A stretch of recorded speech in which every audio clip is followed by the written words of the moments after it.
왜냐하면 앉은 자세 선택해도 이 사람 팔이 이렇게 있을 때 어차피 여기 고정을 해주는 거 하는 거 크게 어렵지 않아서 앉은 자세에서 한번 해보고 그 다음에 누운 자세도 제가 한번 하도록 할게요. 자, 앉은 자세 같은 경우에는 지금 엘보 조인트가 여기입니다. 그러면 우리 아까 전에 이 사람이 봤을 때 이렇게 살짝 굽혀가지고 튀어나온 거 보여요. 보면 이렇게 머슬 볼륨이 큰 사람도 여기 보면 뼈가 잘 보입니다. 이렇게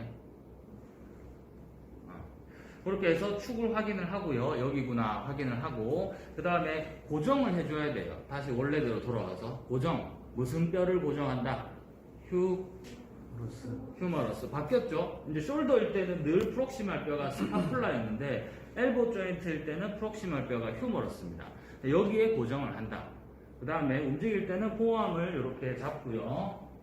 이 상태에서 이렇게 손바닥이 앞쪽을 향한 상태에서 여기서부터 시작해서 이렇게 굽혀주면 됩니다. 해서 마지막 엔드레인지에 왔을 때 이 사람의 엔드필을 꼭 눌러서 확인을 해주면 되겠습니다. 별로 어렵지 않죠 보면. 그래서 이렇게 하면 됩니다. 익스텐션 같은 경우에는 이 사람이 이렇게 있을 때 반대로 뒤쪽에서 고정을 해주고 팔을 잡고 손바닥 앞을 바라보고 뒤로 이렇게 해보면 됩니다. 근데 여러분들은 한 이 정도까지 만들었다가 한번 해보세요.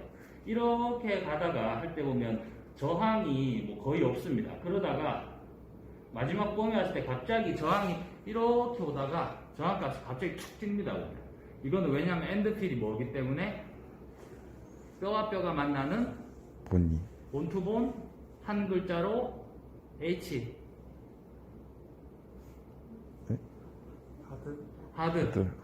하드기 때문에 지금까지 보면은 우리가 펌의 엔드필 같은 경우에는 할 때 저항값이 이런 식으로 올라가요. 그런데 하드는 저항값이 이렇게 가다가 갑자기 팍 튑니다. 수직으로. 그러면 하드. 이거는 하드니까 잘 느껴보길 바라고요. 잠깐만 정지 좀 해. 지금 이 사람의 팔을 이렇게 보게 되면 이쪽에 팔을 굽혔을 때 여기 보면 이제 오레클레논이 존재를 하고요. 오레클레논 말고 여기 튀어나오는 거. 요게 이제 라테랄 에피콘다일입니다. 근데 제가 누워서 하는 이유는 플렉션 할 때 같은 경우에는 이 사람 휴머러스를 고정하니까 되게 쉬워요. 그래서 누워서 하는 게 훨씬 더 편합니다. 누워서 하는 게. 그리고 필 때도 마찬가지 이렇게 필 때 이대로 펴는 건 편해요. 왜 누워서 하는 걸 권장하냐면 스트레칭 할 때는 누워서 해야 돼요. 여기 앉아서는 이게 짧아지는 사람은 앉아서 이거 되게 힘들거든요. 누워서 할 때 스트레칭을 하는데 우리 엘보 플렉션을 해주는 근육이 3개가 있어요. 3개가 있는데 어떤 근육은 플렉션 하면서 슈피네이션을 동반하고 어떤 근육은 플렉션 하면서 프로네이션을 동반하고 어떤 근육은 뉴트럴에서 플렉션을 해줍니다. 그렇기 때문에 이걸 필 때도 만약에 이 스탠스를 이렇게 하다가 이 사람이 안 펴져요. 그러면 이 사람이 만약에 플렉션을 하면 프로네이션 되는 근육이 짧아져 있다 그러면 저라면 익스텐션 하면서 슈피네이션을 시키면서 스트레칭을 할 거예요. 또 어떤 근육 같은 경우에는 플렉션 하면서 슈피네이션 되는 근육이 짧아져 있다면 저는 익스텐션 하면서 프로네이션을 시키면서 스트레칭을 할 겁니다.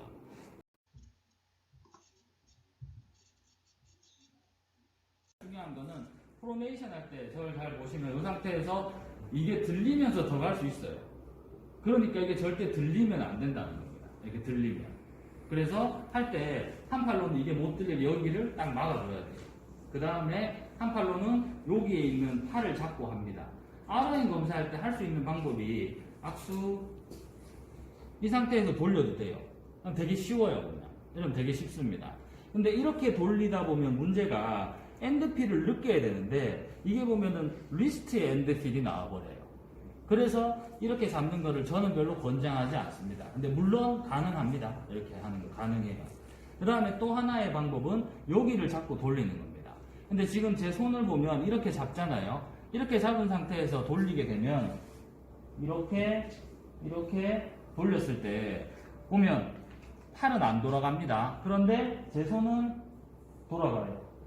왜냐하면은 살이 피부가 움직이기 때문에 이게 돌아갑니다. 그래서 이거를 RON 검사할 때 중요한 거는 이 사람의 지금 위에 있는 이 라디우스 뼈를 엄지손가락으로 고정을 딱 해줘야 돼요. 내 손 모양 잘 보시면 이 뼈가 이렇게 있을 때 이 뼈를 잡는다고 생각하고 이렇게 잡습니다. 이렇게 잡고요. 이 상태에서 환자 팔을 딱 붙이고 슈피네이션 해서 마지막 범위에서 엔드필 확인 이렇게 이거 떼고 가볼게요. 조금 밑으로 찍어야 되겠다. 네모에 가서 안 보여요. 이렇게 가서 마지막 범위에 가서 엔드피를 눌러서 확인합니다. 꼭 눌러서 엔드피를 확인해요. 프로네이션 검사할 때는 반대로 여기를 잡으면 됩니다. 마찬가지 지금 이렇게 있는 이 라디우스 뼈를 이쪽 면에서 바깥쪽 면에서 잡은 상태고요. 그리고 한 손은 이렇게 고정을 해주고 해야 됩니다. 근데 손을 떼겠습니다. 이 상태에서 프로네이션 가서 마지막 범위에서 엔드피를 확인합니다. 이게 보면은 뼈와 뼈가 만나는 하드한 상태가 돼요. 근데 물론 하드지만 더 가려고 하면 조금씩은 더 갑니다. 왜냐하면 여기에 있는 조인트 캡슐들이 늘어나면서 조금 더 갈 범위는 있는데 거의 없습니다. 그래서 이렇게 되고요. 자, 이렇게 잡았을 때 동작 차이를 한번 볼게요. 이렇게 잡았을 때 같은 경우에는 제가 슈피네이션 그리고 원위치, 슈피네이션, 원위치 할 때 제 손과 동작이 1대1로 일어납니다.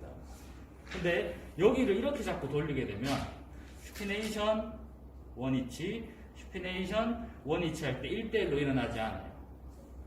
저는 똑같이 돌립니다. 여기서 보면 슈피네이션, 원위치, 슈피네이션, 원위치. 그런데 이렇게 잡아버리면 절대 안 됩니다. 보면.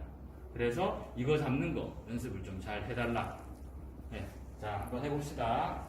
다음도 다니다가 찾았어요. 이게 이렇게 있을 때 이걸 좀 올릴게요. 자, 이 상태에서 보면 영도 자세입니다. 보면 영도 자세. 여기 제가 고정을 딱 할 건데 일단 손을 떼겠습니다. 슈피네이션 검사 해봅니다. 힘 빼고. 보통 90도 여기가 엔드레인지거든요. 근데 이 상태에서 제가 엔드필 느끼려고 눌렀는데 이 사람 엔드필이 안 나요. 그래서 좀 이상하다 싶어서 좀 더 가봅니다. 근데 이 사람은 위까지 이렇게 이만큼 더 넘어가는 상태가 돼요. 지금 보면. 그러면 여기서 출발해서 90도, 그 다음에 한 100도, 한 120도 이렇게 더 돌아가요. 눌러보면 위치가 이 뼈가 원래는 이렇게 딱 수평으로 끝이 나야 되는데 이 사람 확실히 더 내려가게 느껴집니다. 자, 팔꿈치로 한번 살펴볼게요. 팔꿈치로 살펴보면 이게 이렇게 돌리는데 더 돌아갔습니다. 그러면 가쪽에 있는 조인트 캡슐이나 관절들이 느슨한 걸까요? 안쪽에 있는 게 느슨한 걸까요? 안쪽. 이렇게 더 넘어가면 이게 늘어나는 거죠. 이 사람 안쪽이 느슨한 겁니다. 그래서 이 사람은 팔을 쭉 폈을 때 지금 보면은 캐링 앵글이 좀 심해요. 제 팔이랑 한번 비교해보면 제 팔은 이렇게 일직선에 가깝잖아요. 근데 이 사람 팔은 여기는 이렇게 내려오고 여기는 중앙선 면이 가쪽으로 나갑니다. 캐링 앵글이 심하죠. 그래서 이 사람이 캐링 앵글이 왜 생겼는지는 모르지만 이 자세가 그렇게 슈피네이션과 이렇게 연관되어서 이렇게 오브노말 사인을 이렇게 보내고 있다는 거예요.